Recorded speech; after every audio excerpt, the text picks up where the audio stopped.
My first guess is Mark Potok. I hope that I'm pronouncing that right, Mark. That's right, Mark Potok. And Mark is with the Southern Poverty Law Center, which was founded in 1971 as a small civil rights law firm. Today, the center is internationally known for its tolerance education program, its legal victories against white supremacists, and its tracking of hate groups.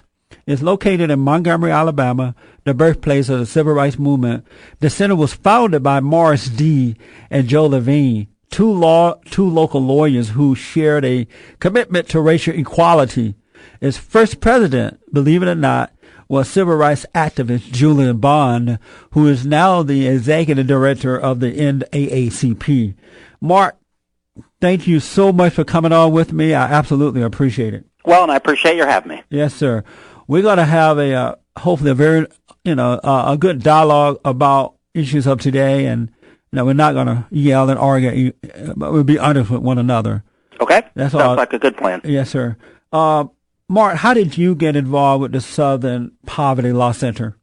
Well, I got involved. I'm really a journalist. I spent about 20 years as a newspaper reporter. I worked at both small papers and pretty big ones. In the last 4 years or so, before I came here, which was 10 years ago, 1997, I worked at USA Today, and I was based down in Dallas.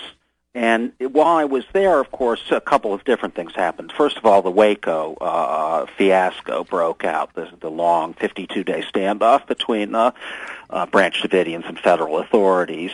And then really out of Waco, you'll remember, essentially came the militia movement. Yes. And then, of course, the Oklahoma City bombing, which was on the second anniversary of the culmination of Waco, in which almost 80 people were killed. So really, because of that, I spent a lot of time in Oklahoma City. I actually got there when the building was still on fire from having been bombed. I ran around the country a lot for USA Today, essentially looking, chasing around after militias and the connections of Timothy McVeigh and Terry Nichols to that world. And so that really is how I wound up here. I got very involved in reporting on extreme right-wing groups. And I used to talk, of course, like any reporter would, to the various agencies that claim to monitor radical right-wing groups. And one of the groups, of course, was SPLC, the Southern Poverty Law Center. And I just felt that they seemed to have much better information, much more serious research than the other organizations. And to make a long story short, an opportunity came up. The editor of what was then really just a newsletter was going back to rejoin his family in Louisiana. And ultimately I was offered a job here and came and took it. Oh, okay. Did you grow up in the South? I did not. I grew up in a very Yankee state, very white state, as a matter of fact, Vermont. Oh, yeah. Although I had a kind of odd childhood, I traveled around a fair amount and lived a bit in Europe with my parents as well. Oh, okay. I have you on today because I want to talk about this article where you wrote an article, Rage on the Right, concerning the homosexual issue, civil union, and the relationship between this issue and black churches. Also, there's another article, Faith Right, that someone wrote about, well, not someone, Brenton Mark wrote about Bishop Eddie Long, where he did write specifically about it's a kind of broad look at kind of anti-homosexual, movement within the Christian right, but within black churches. I should clarify just briefly, my own story was really just an editorial that ran right back after the Lawrence decision by the Supreme Court in 2003. And the Lawrence decision was the decision that struck down the anti-sodomy statutes in, as I remember, I think it was 13 states. Yes. Let me ask, I don't know if you're familiar with this bill that the House of Representatives voted on yesterday, H.R. 1592. Mm-hmm. And for those that don't know, it's a hate crime bill that's promoted or encouraged by the homosexuals, and they voted on that bill yesterday. Do you support that bill? I do. I think it's perhaps not as important as some other bills, but I do. And I do for a couple of reasons. I mean, as hate crime law, we can discuss, and I'm sure we will, the details of hate crime laws and whether they make sense or not. But essentially what that law is designed to do is cover gaps in state hate crime laws typically what's happened is, first of all, people should understand about hate crime laws that there's no such thing as an independent hate crime. There's always an underlying crime, say assault or aggravated assault or murder or whatever it might be. Hate crime laws are really penalty enhancements. They say, look, if we convict you of this assault, and you were assaulting that person solely because they were, white, black, gay, whatever it might be, that the court has the ability to sentence you to a longer term in prison or in jail. That's essentially what it is. The federal law, there is an existing federal hate crime penalty enhancement statute. This one extends that statute to cover, as I understand, 3 more classes: people with disabilities, people, sexual orientation as a class, which is, essentially gay people or transgendered people, and women or gender, if you're attacked on the basis of simply, because I hate all men or whatever it may be. Yeah. My concern about this law, and hopefully President Bush will veto it, and it looks like he will, is that ministers, Christians who disagree with homosexuality, if they should speak out against it, on this radio show or the public forum, it would be considered hate crime, and they could be punished for that. Yeah, let me, if I could, I don't mean to interrupt, but respond to that, because I think that, yes, you are certainly not the only person with that concern. That's widely voiced by various organizations of, the Christian right, essentially, big organizations, Focus on the Family, Traditional Values Coalition, all kinds of people like that. It's a funny thing because it's just not true. It's not constitutionally possible. And let me say what I mean. We have the First Amendment in this country, which is a very, very strong protection of free speech. And there is nothing in this hate crime bill or any other hate crime law that has been passed that could any way lead to the criminalizing of speech. See, as I said at the very beginning, there has to be an underlying crime. These are just statutes that lengthen the time you spend in jail, essentially, for a certain kind of crime. So, you can't be penalized in this country for saying, I disagree with the homosexual lifestyles, or even, for that matter, for saying right on your radio show or somebody else's, webpage or whatever, you could say all homosexuals ought to be killed. And that statement, while obviously I would disagree with that, and I'm sure you probably would too, is completely protected by the First Amendment. So, any kind of preaching from the pulpit about what is wrong with homosexuality, or if the minister thinks homosexuals are, as some will say, perverts and other kinds of words like that, there is no chance that can result in criminal charges. The only kind of speech that can result in criminal charges in the United States is criminal incitement. And that is a very narrow kind of case in which, if you and I, Jesse, are standing at a street corner and we're in the middle of an anti-say gay demonstration, and there's a group of homosexuals across the street, and I say, Jesse, go kill that guy right there. Go on, kill him now. That's criminal incitement, or arguably right. It is. But this kind of, this kind of political speech about, I think they're all, terrible people, or, it could never result in criminal charges in America. The problem with that, I didn't read this bill yet, but the problem is, in my personal opinion, first is that all crime is hate crime. And I've never seen anyone who committed a crime and left a note saying that I love you, unless it's in some kind of perverted relationship, man and woman, husband Sure. do it to wives or wife to husband. But the problem with homosexuals is that they never stop. They said that they wanted to come out of the closet. We said, okay, you can come out of the closet. And then they came out, and then they wanted to teach the lifestyle to children in the public school system. Now they're doing that. Then they wanted to say that their lifestyle was a civil rights issue, and when we all know it's just about sex, but they want to turn sex as a civil rights issue. Then they want civil union. Then they want to get married. And if we don't stop this thing at some point, there will be a day when preachers such as myself would be forced, or don't do it at all, to marry these folks. Well, I just don't think that's true, that you could ever be forced to. Let's take some of the things you said, if I might, one at a time. Yes. First of all, just to finish our conversation about hate crimes, when you said, that in your view all crime is a hate crime in effect. Let me say, I understand that's commonly, common argument that's made against hate crime laws. But let me just, for the benefit of the listeners, say the following.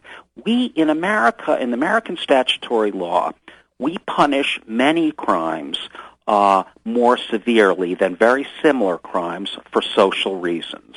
And, perhaps the best example of that is the fact that, as a society, we've made a decision that police officers who protect all of us from crime do a very dangerous job, and it's a very important job to the society, keeping the rest of us, whole. Right.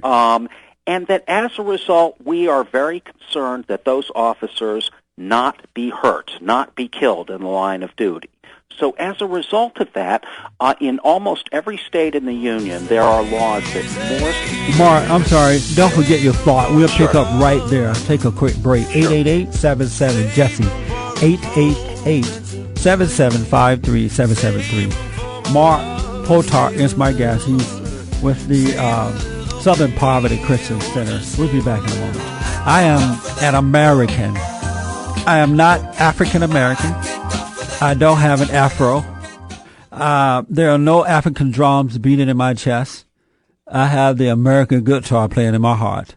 Black as the ace of space, but 100% American. Thank you, God. I could be stuck in Africa or in Iraq or somewhere else, but I am here, and I am 100% American. Jesse Lee Peterson is my name. If you'd like to call in, speak with my guest or me, whether you agree or disagree, 888-77-JESSE, Jesse, no I. And for the affirmative action crowd, I know you don't feel like looking up Jesse. It is 53773. Mark Potok is my guest. He's with Southern Poverty Law Center, not Christian Center. I said Christian Center going out. Mark, again, I appreciate that you're here with us. You want to finish up on something I had said, respond to what I said. Yeah, sure. I was talking about hate crime and the fact that hate crime laws punish certain crimes more severely. The point I was going to make is that we do that in many areas of the law, and a good example of that is police officers. Virtually every state in the country has laws that more heavily penalize the murder or assault of police officers than other people.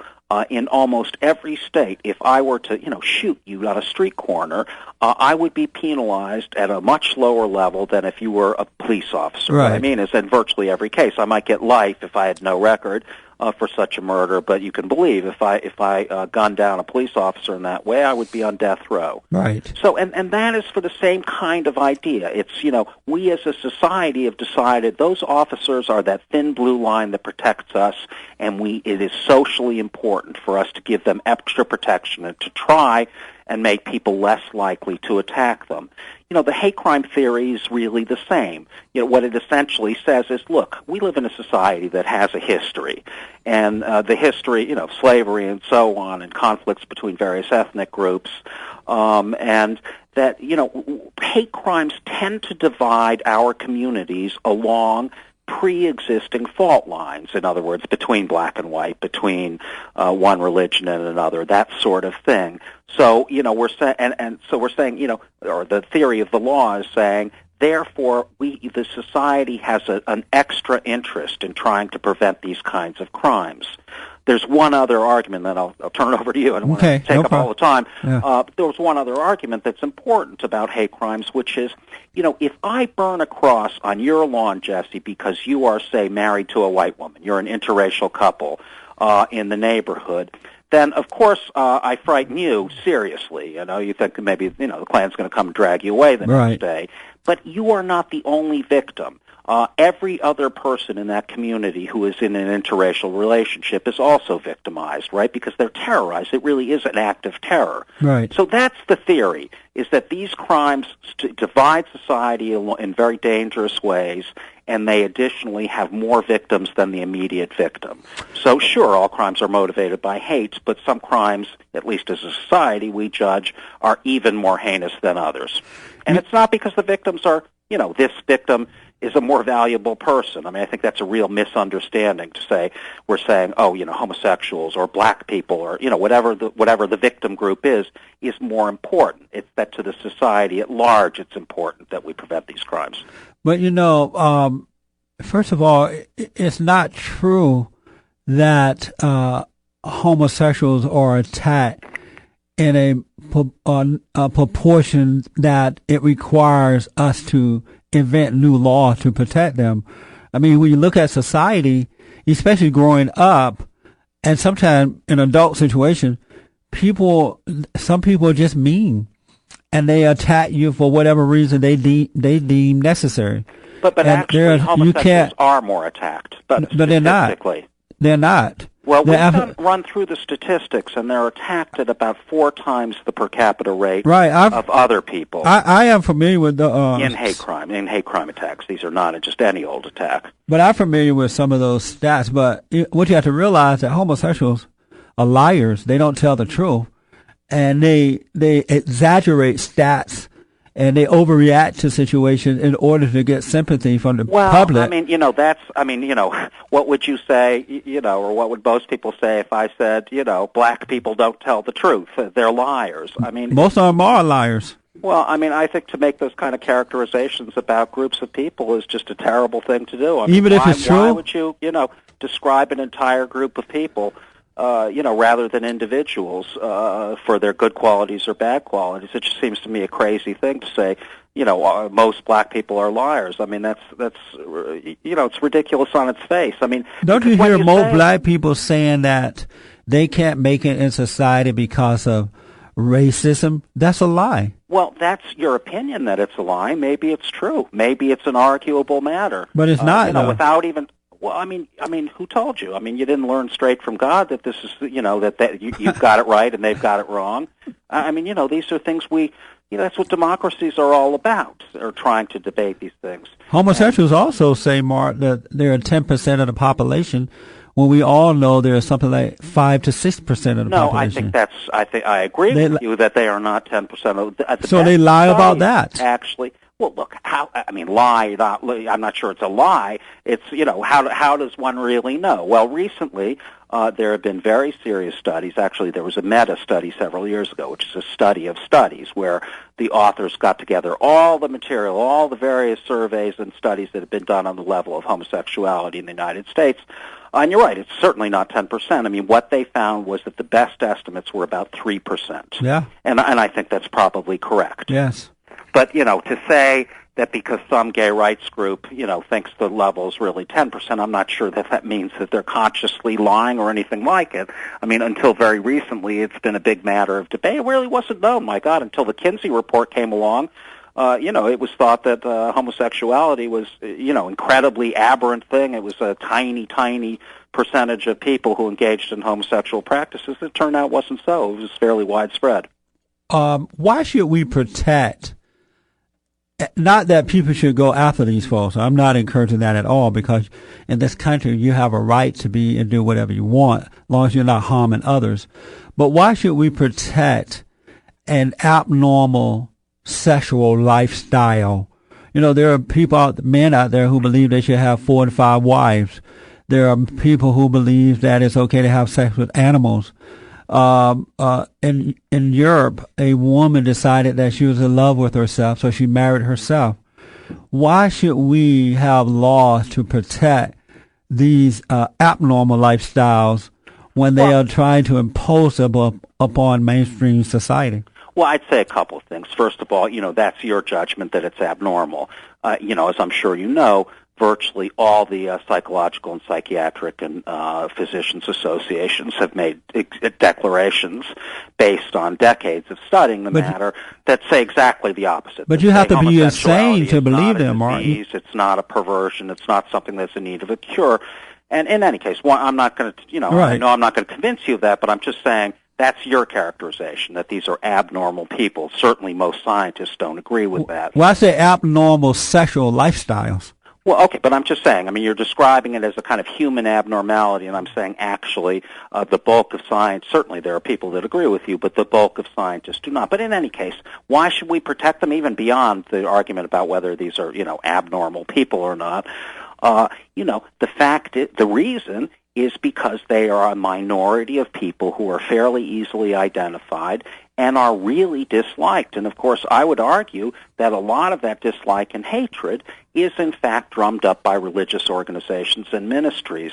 But whatever the reason, but whatever the reason, the fact is that they are attacked at very, very high levels compared to other people in the society, and that is the reason to protect them. It's not a matter of saying, a homosexual victim is somehow more important than a heterosexual victim. That is not at all the idea behind hate crime laws.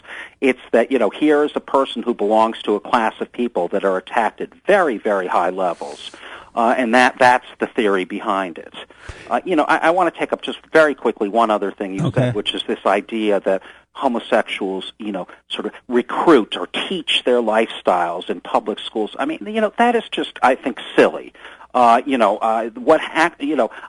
that Focus on the Family and James Dobson, similar groups, Traditional Values Coalition, and so on, are constantly, the Family Research Council, they're constantly putting out propaganda, and it really is propaganda, saying that, homosexuals are going into the schools in order to convert your children, in order to essentially, create sort of little sex partners for themselves, I guess. And there's just not the slightest bit of evidence to support that. I have evidence for you. Well, there are studies put out, for instance, by this fellow Paul Cameron, claiming that homosexuals are, I think it's 11 times more likely to molest children. It turns out it's completely false. The man is simply a liar.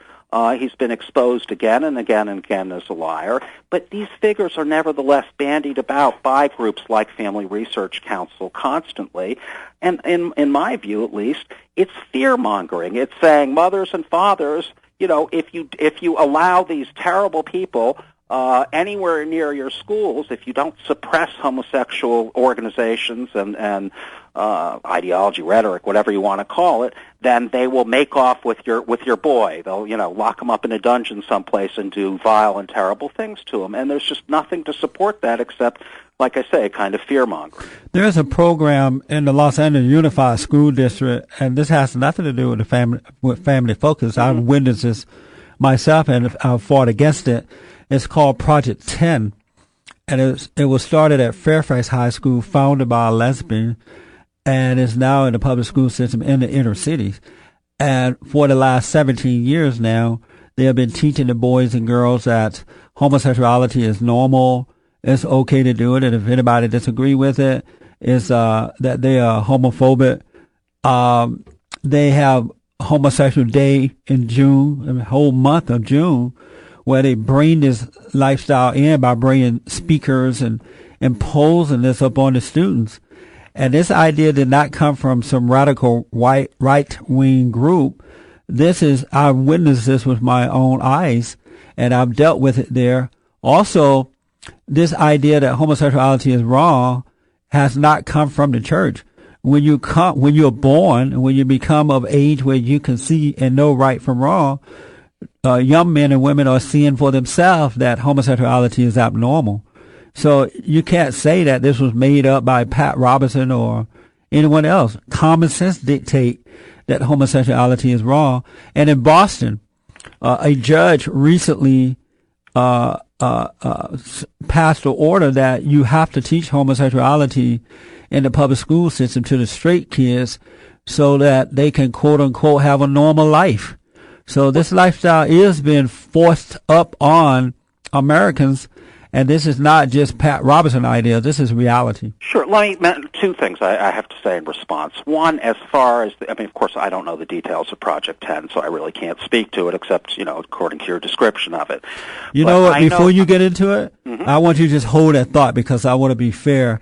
And my engineer is telling me something. I don't know what he's saying. What are you saying, Bill? I can't read hand sign. 20 seconds. 20 seconds? Oh, okay. Well, that's not enough for him to get into it. My engineer is giving me hand signs, and I will ask him to speak in words, but he won't do it. So we're going to have to pass a hate crime law before I attack him. 888-775-3773, 888-77-JESSE.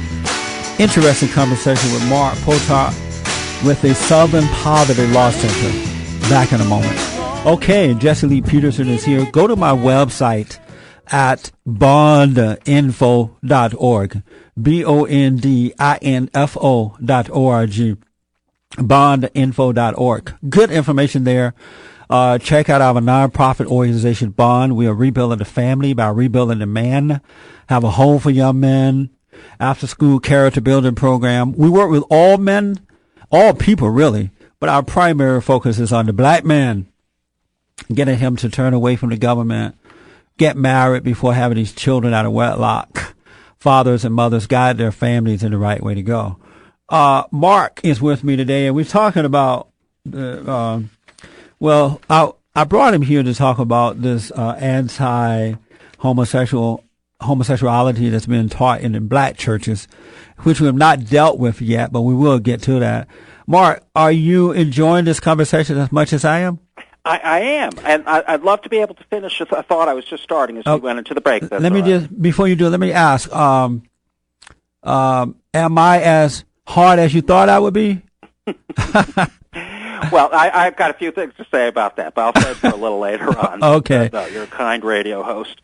Listen, these are the points I wanted to make about this idea of sort of homosexuality or homosexual practices being taught in the schools. The fact is, as you probably know, there's been a lot of legal cases around these kind of gay clubs, these LGBT clubs, I think they call them, in the schools. And essentially what has happened in case law, what the litigation has been, is these clubs cannot, it's just not true that they can teach homosexual practices. In fact, in all of these cases, they've been forbidden, not that any of them were really pushing this, but they've been forbidden to talk about explicit sexual practices. What they really talk about is essentially kind of a tolerance message. Look, because people act differently than you or appear differently, dress differently, whatever it may be, that doesn't mean that you have the right to hate them or beat them up and that kind of thing. So it's really they're really more tolerance clubs than they are some kind of devious way to teach children, this is the terrible things that homosexuals do, and you ought to do it too. Are you saying that we're not seeing what we're seeing? I'm telling you firsthand knowledge. I'm not making this up. I'm telling you that the courts won't allow these clubs to teach specific things about sexual practice. Maybe the courts don't know about it, but it's happening. Okay. The other point I wanted to make very briefly, I can't really sit and argue about Project 10 because I just don't know it. Yeah. But the other, I noticed that you said, at one point that, it was just common sense told men and women as they came of age that homosexuality was wrong, was aberrant. And, without meaning to insult anyone at all, I would point out that, of course, common sense told American society in the 1840s and 50s that people with black skin were aberrant, they were bestial, they were very stupid and beast-like, and the males among them would just as soon, rape every woman in your family, white man's family. Just look at them. And I think, even you with, your very conservative position have got to agree that, A, that was not true, and B, this was what common sense told people in this society. White Southerners believed this not because they were there were a bunch of Adolf Hitlers running around. This was common, quote-unquote, knowledge down here. So, the point I'm making, obviously, is that, what people think of as common sense obviously has changed, with every passing century. It's been quite different from century to century. I mean, it was common sense to believe the Earth was flat. It looks flat for a long time. Turns out it really isn't that way. So I guess what I'm saying is that seems to me not to be a good argument, that, you just sort of intuitively know this when you turn 18 or whatever it is. I understand the point you're trying to make, but I do want you to know that, I hear a lot of homosexuals say that it's an insult to associate homosexuality with people who have sex with animals or adultery and stuff like that they're offended by that. Likewise, Black Americans are offended when homosexuals use the black analogy to prove a point about homosexuality, because homosexuality is a perverted or abnormal sexual activity. Being black is a color of which you can do nothing about. Well, there's really nothing immoral. Hold on a minute. There's nothing immoral about being black, but there is something immoral about being a homosexual. And with most homosexuals, you don't even, if they kept quiet about it, you wouldn't even know that they were homosexuals unless they're real feminine and acting out. But with being black, you can't hide that. Well, I mean, that's your opinion, that it's aberrant, that it's, perverted or whatever you want to say that these practices are. But of course what the argument at the end of the day really is about, and as you well know, is homosexuality inborn, or is it a quote-unquote choice, as most of the Christian right organizations will argue. But you do understand why blacks would be offended when there's always an association there. They're very different, histories. The history of homosexuals in America and the history of black people in America. Homosexuals were never in chains. They were never slaves. No, that's not why we're offended. We're offended, Mark. We are offended because you are associating a perverted or abnormal lifestyle with being black. And it shows a lack of respect for black Americans. Well, why don't you associate it with the Mexicans or somebody if you have to do it? Well, I mean, I think the same could be said of Mexicans, Latinos in this country. I think it's a different history than black people, and they're not the same history. I mean, so to say what's, gay people coming out of the closet is the same as the civil rights movement or the same as the end of slavery, it's not. I certainly don't think these are the same things at all. And, and if you want to get into kind of ranking victims, certainly the black experience in America was probably, I think without a doubt, was the toughest experience of all. Who else was brought here in chains? Who else belonged to someone? And so, right, but it was simply because we were black. Where I'm not agreeing with you is on the idea that, it's this sort of deviant activity that these people choose to engage in, and we're kind of making heroes out of them. I think the truth is that the vast majority of scientific studies, and like I mentioned earlier in the talk, that virtually all the medical associations agree with this, that in fact it is an inborn thing, and there are a lot of studies, as you probably know, in other species in which it turns out, surprisingly enough, I guess, that homosexuality exists in virtually all species, or at least advanced species, and the reason for that, who knows? Well, but apparently, according to the scientists, it's a fact. Well, you're right in that there's study out there from scientists who say that it's inborn, you can do nothing about it, but that's not true, because most of all, that information is coming from homosexual scientists and I think study groups. That's plainly not true. But my other point, hold on, Mark, let me just finish it. I'll let you respond to you. Mm-hmm. The other point is you can overcome homosexuality. I've met and I've counseled with, and I know many men and women who have overcome homosexuality. So it's not something that you're born with. And yes, you can find homosexuality in the animal world. That is because when you fall as a human, you fall to your lower nature. You'll fall into your animal nature, and you would find yourself doing things that animals would do. That's why you have to realize that it's wrong, so that you can change and rise above the animal nature, because we are not animals. We are humans made in God's image, unlike animals. Well, all I'd really say is that, the so-called reparative therapy business that you're talking about, is to say it's extremely controversial doesn't even cover it. You know, I mean, the vast majority of medical people involved, even remotely with this field, disagree completely.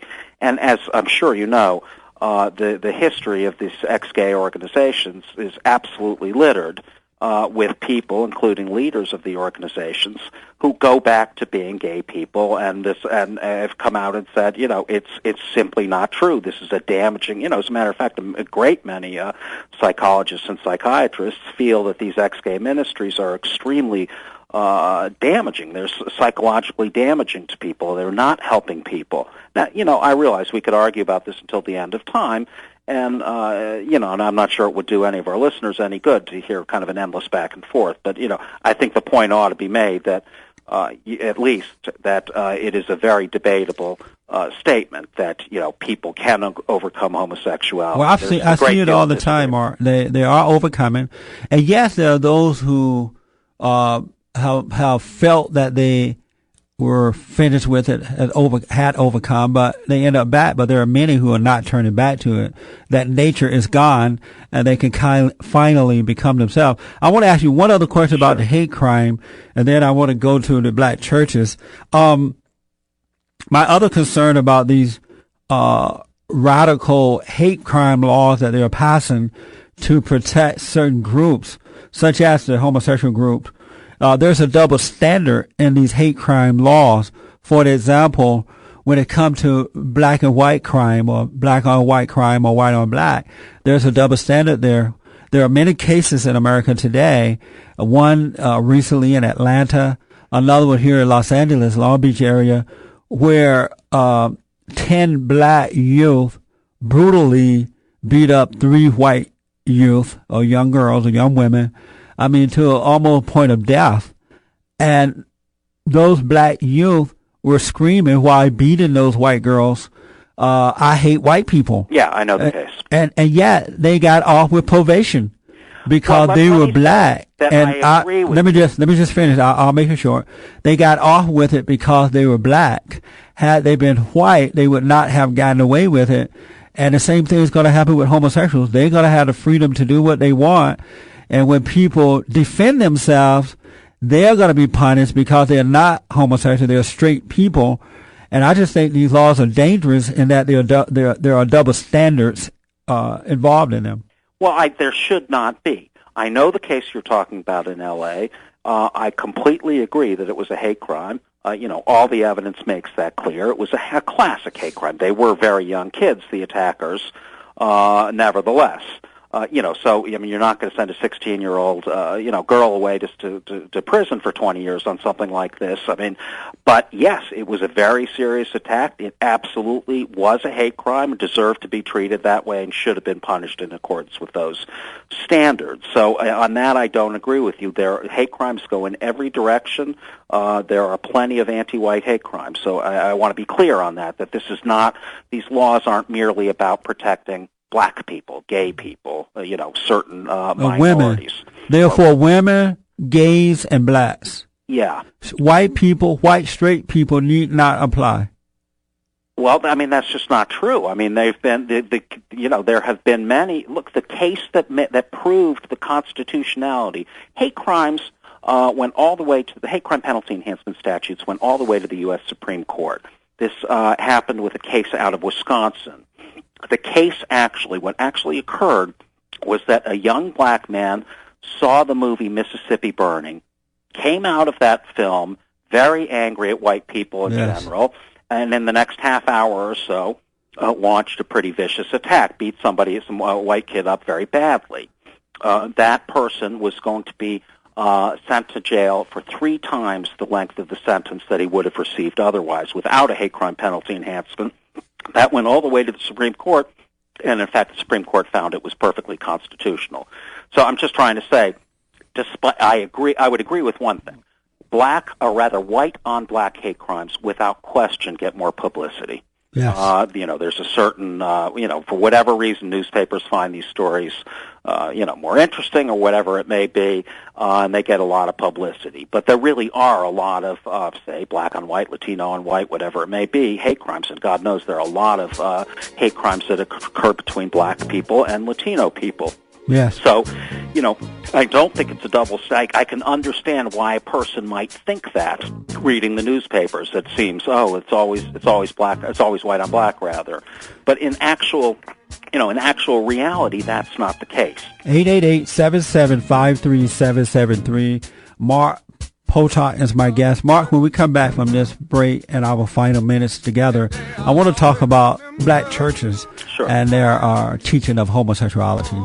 We're going to take a break. If you'd like to call in, 888-77-JESSE. No I in the Jesse, all right? Back in a moment. Deb. Welcome back. Winding down. It is Friday. Jesse Lee Peterson is here. We're here Monday through Friday, 10 to 12 noon Pacific Standard Time. Again, thank you for all the emails we're getting for and against the show. And people are like upset, calling me names. I mean, every name in the book, but that's okay. It is fine. I'm glad you're listening. Feel free to call in, 888-77-JESSE. Eventually we will start Open Line Friday. We'll have the last hour for open line so that you can call in and talk about whatever you want. We are arranging that now, so it'll be coming up soon. My guest is Mark Potok.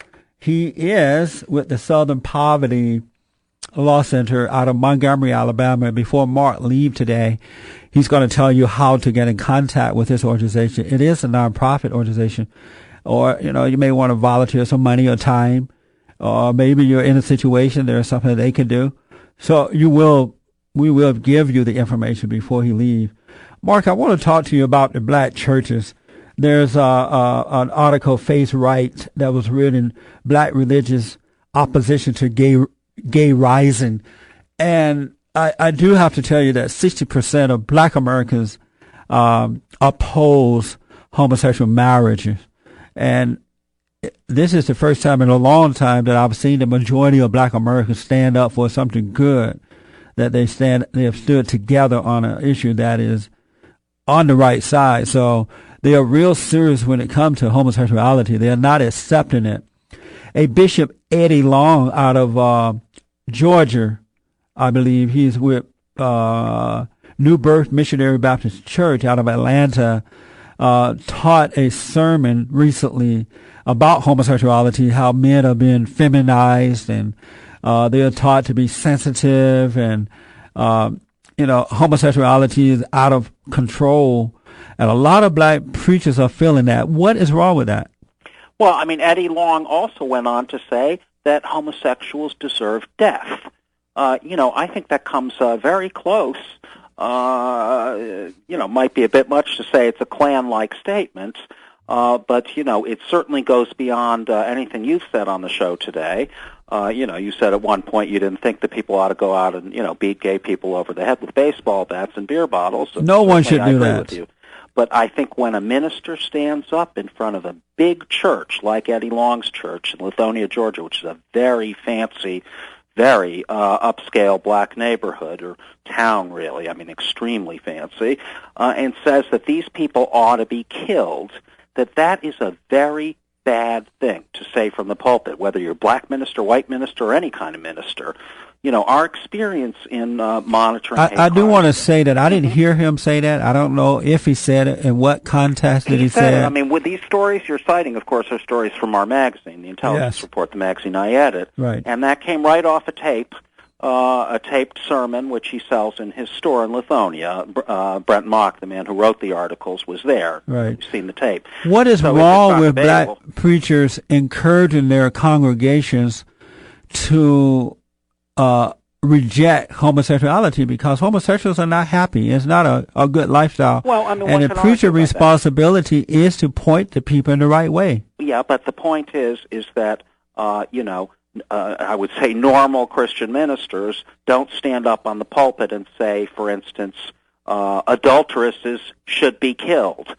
shoplifters should be killed. So that's the only issue you have with this? In fact, let me just say, I mean, you know, I'm a little embarrassed even to make a comparison like that because, of course, you see homosexuality as something that maybe ought to be criminalized. I don't know exactly. Not criminalized, but not accepted. Okay, but I don't mean to equate homosexuality to a criminal activity. But what I'm saying is, you know, it's not. It would be, to me, it's the same as a minister standing up and saying all Muslims ought to be killed.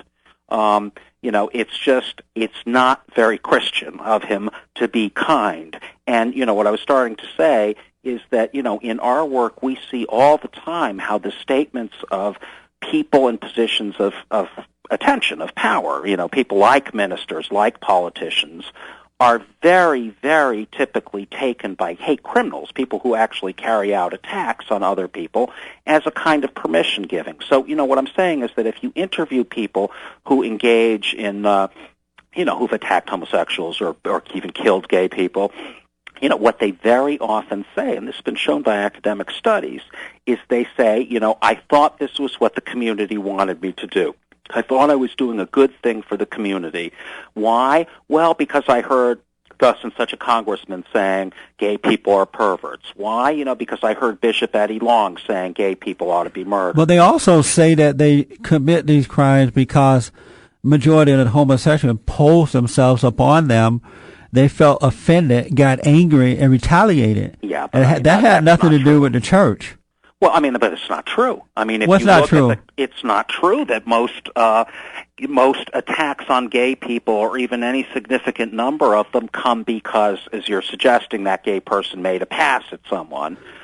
You know, it's been that happened. I could cite you a very pronounced case, and I don't doubt that there's a case or two. But what I'm telling the one in you, Colorado, I can't. The young man's name won't come to me, where this guy killed this homosexual because he met him at a club.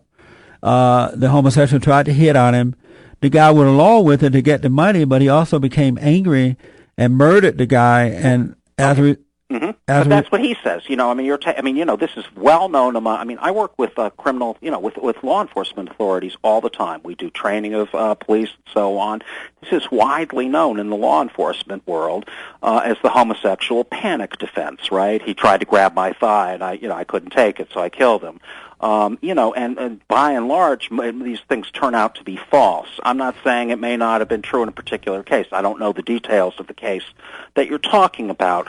But what is wrong with black churches speaking out because they have a religious obligation to tell the truth, and they have a right to point out sin?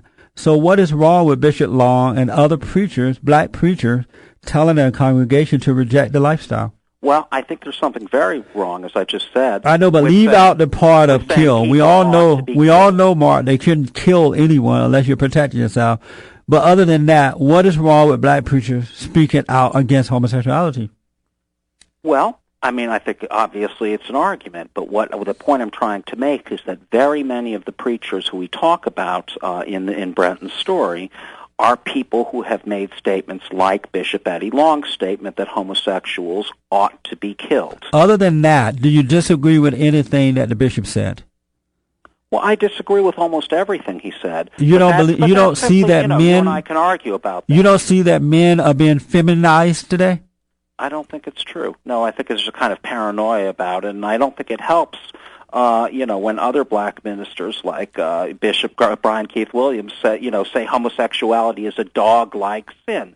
See, what I'm trying to say is that if you hold up people for demonization, it very typically happens that the rest of the population starts to see these people as less than human. And it seems to me, Jesse, that, you know, that is something you ought to understand simply because of the history of black people in America. But again, if homosexuals then impose it upon society, no one would care. It's only because... You know, if only black people had stopped whining about not getting the vote, about not being represented... You're going to continue to use black... You know, then we wouldn't have any problem. But Mark, why do you insist on degrading black Americans by associating them with homosexuals? Well, I'm trying to talk in a way that, you know, would relate to you and your own experience of the world, you know, why it's bad, whatever the minority of people is, to say to make these kinds of statements, to exhort audiences with statements like, they commit dog-like sins and they ought to be killed. And, that is the real objection. I mean, look, the story that we wrote was a kind of broad look, and it didn't particularly beat up on anybody. It just said there is, in the Christian right world, there's a substantial a movement in the black churches, or in the majority black churches, against homosexuality. And we kind of, essentially wrote a profile story of that and profiled a number of the people involved in that world. Let me ask you something about something that was said in this article written by Brenton. Some black ministers have been attached to the white-dominated religious and anti-gay movement by the money and power of white Christian leaders. Mm-hmm. Are you saying that black preachers don't have the common sense to know that homosexuality is wrong and preach against it unless they attach themselves to white preachers? No, we're pointing out what I think is true, which is two things. One, that the large white Christian evangelical organizations like Focus on the Family are without question trying to bring more and more black churches into their way of thinking. I'm not saying that should be illegal or anything. I'm just saying but that's not true, Mark. They are not trying to bring, and they're doing the right thing anyway if they are doing that, but they're not trying to bring blacks into the right way of thinking, their way of thinking. Blacks are already thinking that way. Majority of black people disagree with homosexuality. So they're not trying to they're not trying to convince them that from one thought to another one. It's just that they're trying to come together, work together for a common good. Okay, let me mention one thing. The Christian Coalition specifically created in 2001 something called the Samaritan Project. The idea was that it was going to raise millions of dollars that were going to be given to those black churches which the Christian Coalition judged promote family values. Right. Which, of course, is what we're talking about. And all groups do that. They work together. The program was destroyed because the black employees sued the Christian Coalition, saying they were being forced to enter only through the back door and take their breaks in segregated break rooms. Now, I don't mean to beat up on the Christian Coalition too much, but, that's I find that hard to believe. I find that hard to believe. It's in the court record. They settled in court. I'm a board member of the Christian Coalition in Los Angeles, and I happen to know that is impossible to believe. Maybe they won the case because white folks are afraid, but that's not the nature of the Christian Coalition. Well, here the Christian Coalition's been involved in funding. I won't get into it. Right. We're getting off on a sidetrack, but the second point really was that yes, on the one hand, the white-dominated organizations are certainly funding and trying to help out black churches interested in their issues, mainly opposition to homosexuality. At the same time, there is certainly, a kind of indigenous movement. It's not only, wicked white people going to, change the black churches. You're right. There's substantial opposition to homosexuality in the black church in particular. I think more so in the black churches than white churches. I think that's possible, and I think a part of that is what contributes to that, at least partly, is the fact that black nationalist ideology, the Nation of Islam, which, you were once upon a time associated with, had that very ideology. It's extremely anti-gay, and so they promoted that very strongly. Well, in the same way that the nation. That's not why black churches are disagree with. It's just in our nature to know that. I think black nationalism is pretty substantial. But it's in the nature of black Americans to know that homosexuality is wrong. Mark, unfortunately, we're out of time. Please give out your website or phone number or anything that people can get in contact. Two websites. Our main website is www.splcenter. SPLCenter.org. And then if people want to read our material on white supremacist groups and so on, they can go right to our website, www.intelligencereport.org. That's where we do a lot of investigative work about hate groups. Did you have fun, Mark? Yes, thank you very much. Did I do okay with you? I thought it was fine, yes. All right, we got to have you back. Okay, it's a deal. All right, have a good day. Take care, bye. Bye now. We are out of time, folks.